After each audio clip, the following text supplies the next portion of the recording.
Surasau mengaku prestasi perjuangan timnas dinilai selayaknya raksasa Amerika Latin. Jom kita semak video ini.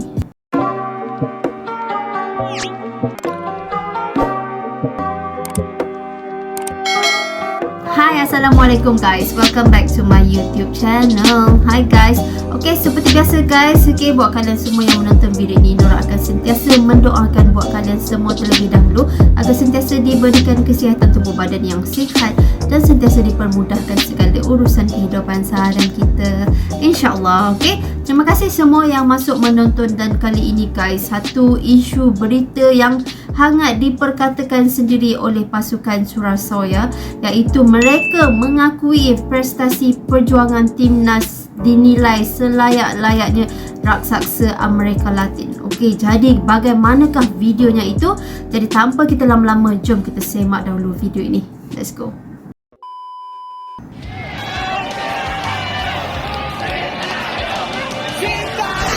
Sintayong menjerit.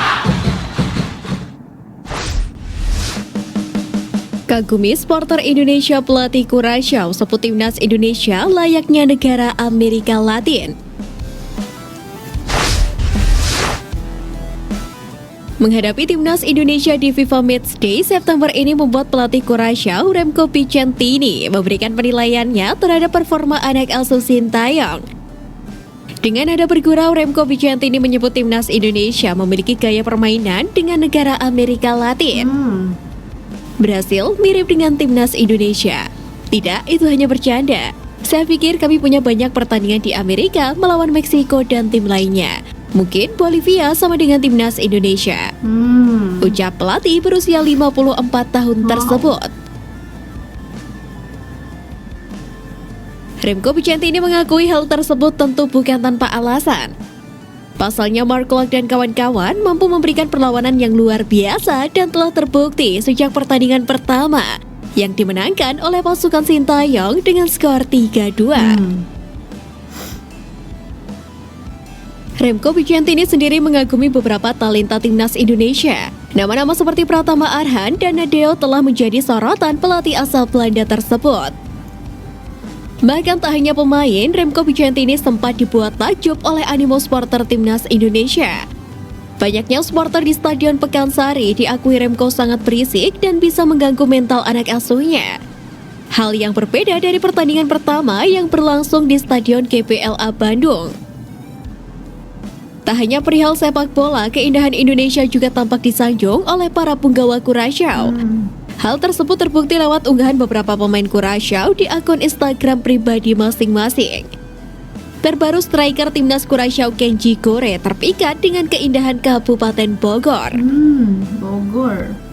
Dalam unggahan terbaru di Instastory, penyerang klub Liga Portugal Boa Vista itu menampilkan keindahan di sekitar hotel tempat mereka menginap. Pada video tersebut, Gore membuat rekaman saat hendak ke balkon dari kamarnya. Ketika di balkon, Gore memperlihatkan pemandangan Kabupaten Bogor yang hijau. Sekilas terlihat Gunung Salak dari kamar hotel Gore dan skuad Curaçao menginap. Hal tersebut membuktikan bahwa pesona Indonesia memang lengkap. Tak hanya soal permainan sepak bola, namun animo supporter dan juga keindahan tanah air ini menjadi daya pikat tersendiri bagi negara lain.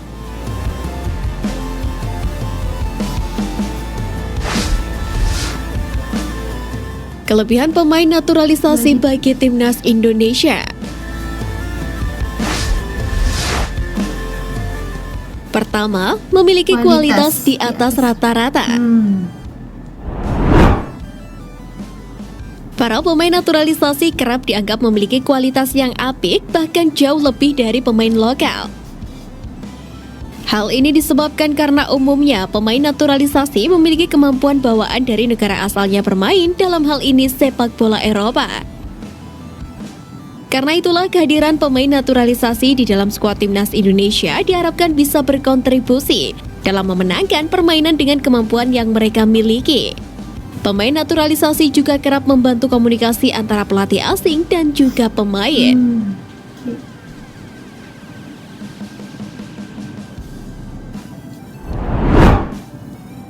Kedua, berkontribusi lebih di setiap pertandingan. Kemenangan yang terjadi dalam laga sepak bola tentunya merupakan hasil dari kerja keras semua tim. Namun kehadiran semua pemain naturalisasi rupanya juga memiliki andil yang cukup besar dalam setiap laga yang dilakoni. Disinyalir kehadiran pemain naturalisasi bisa menambah dimensi baru dalam skuad merah putih. Sebagai contoh, kehadiran Christian Gonzalez yang pernah membawa timnas Indonesia senior ke puncak Piala AFF 2010. Dan terbaru semangat juang Mark Klok yang mampu memompa serta memotivasi para punggawa asuhan Sintayong. Kerjasama yang terjalin antara pemain lokal dan pemain naturalisasi adalah kunci utamanya.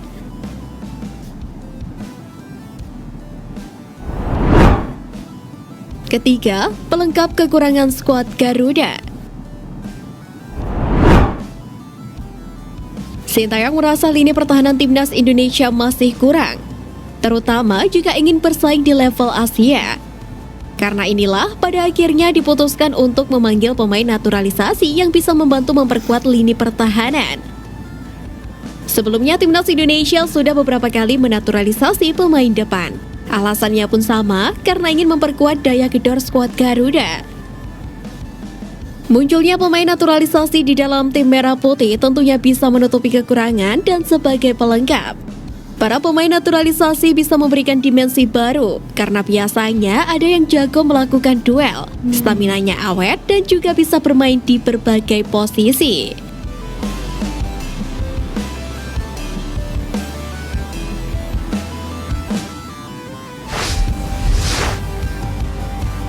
PSSI bocorkan besaran gaji Sintayong.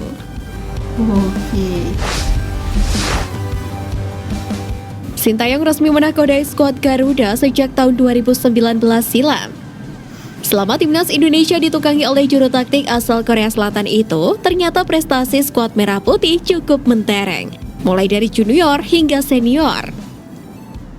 Sintayong berhasil membawa timnas Indonesia lolos ke Piala Asia 2023 dan menjadi runner-up di Piala AFF 2022. Dia juga berhasil membawa timnas Indonesia U19 lolos ke Piala Asia U20 2023 di Uzbekistan. Dengan sederet prestasi yang disuguhkan Sintayong, tentu pecinta sepak bola tanah air penasaran dengan besaran gaji yang diterima oleh pelatih asal Korea Selatan tersebut kala menangani skuad Garuda. Pada momen wawancara di acara Point of View di channel SCTV, Ketum PSSI Muhammad Iriawan pun membongkar gaji mantan pelatih Korea Selatan tersebut.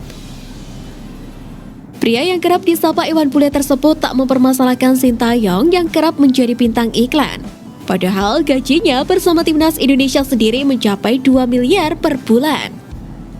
PSSI tidak mempermasalahkan hal tersebut lantaran tidak mengganggu kinerjanya sebagai pelatih dan gaji tersebut mungkin sebanding dengan prestasi yang diberikan Sintayong untuk timnas Indonesia saat ini.